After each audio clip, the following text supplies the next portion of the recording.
Back live. We continue right here. Pittsburgh CW. Bob Pompeani with you. 412-575-2600. Isn't it amazing what sports does?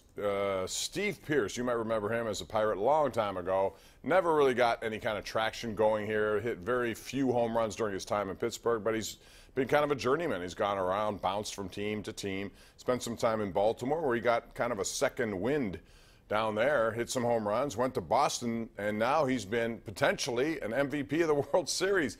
He hit a big home run last night, hit another one tonight, and it looks like Boston is going to wrap up a 5-game series against the LA Dodgers at this point. But Steve Pearce, sometimes you just got to wait. Guys blossom very late in their careers. He may be one of them.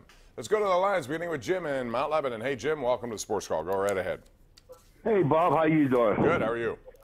Remember I told you last week that the score was going to be Pittsburgh 35 and Cleveland 10? No, I can't say that I remember, but I remember your call and that you thought the Steelers would win, yes. Yeah, you said, am I an expert? And I said it's going to be 35-10. Okay. I was close. You were close. Now next week when they play Baltimore, Pittsburgh's going to win 27-17. Well, I think they'll take that. In fact, they'll take, thanks, Jim, a win any way they can get it down in Baltimore. It's never been an easy place for them to play, and they'll be taking on a Ravens team that is very desperate right now. They're 4-4. If they drop to 4-5 and Pittsburgh gets to 5-2-1, that is significant ground to make up in half a season. So we'll see what happens, but I would imagine they're going to come out with their very best. It's a desperation sort of situation for John Harbaugh. Line 5, Clinton Altoona is on the Sports Call. Clint, your stage is yours. Hey, thanks, Bob. How you doing? Good. Yeah, I was talking about the Steelers and basically get your opinion here on the upcoming schedule. How confident are you about? I mean, you have Baltimore, I think, it's a big game, but now, they got bombed today and everything. But then you have Carolina's no slouch. They're playing them at home.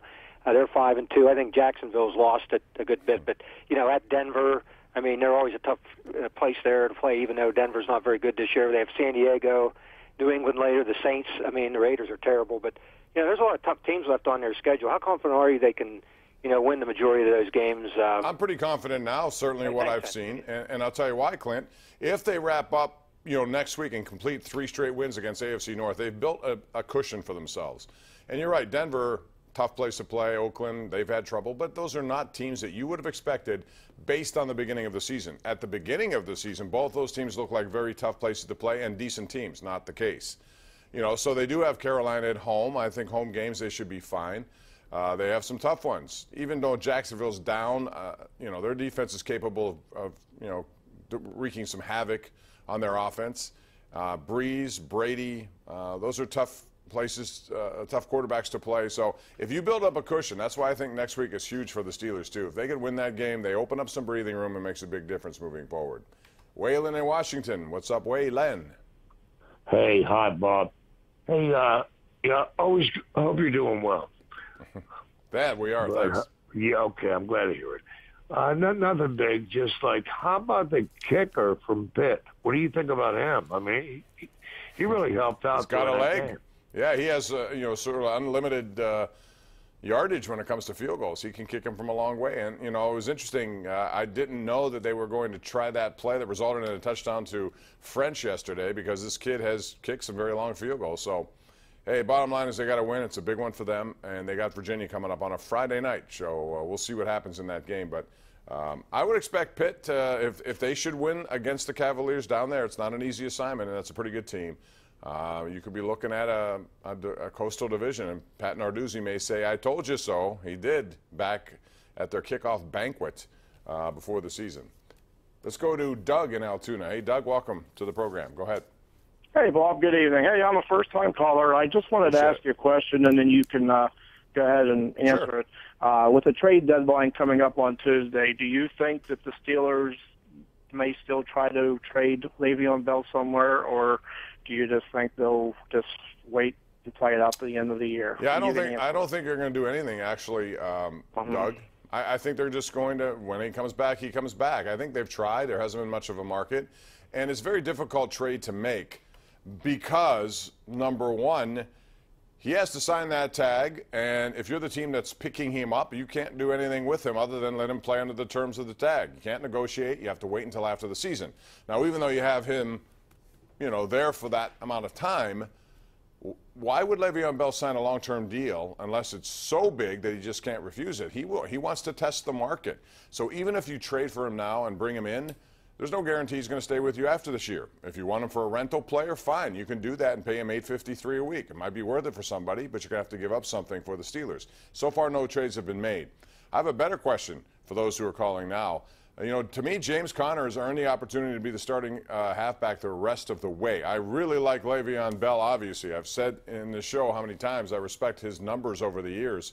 But, man, what has James Conner not done? He's put up better numbers than Bell did a year ago, and he's got the confidence of his coaching staff and his team.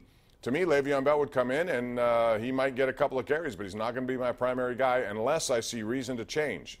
And so far, James Conner has not given me any to do that. Let's go out to Pete in Squirrel Hill. Hey, Pete, how you doing? Hey, Bob, how are you tonight? Good, thank you. Bob, an observation about the game today.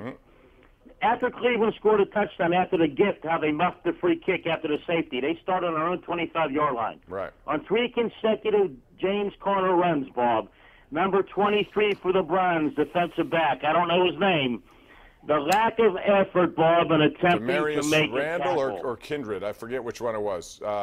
That organization, Bob, if you're not talented and you lose because the other team has better players, they consistently lose, Bob, because of lack of effort, and they have instituted a culture up there that rewards mediocrity and not trying. The coach got to go. I don't know that I'm going to agree with that, Pete. I think no wonder they stink, Bob, for how many years. Well, they do stink, but they also have a lot of high-end picks who are starting to, give them hope.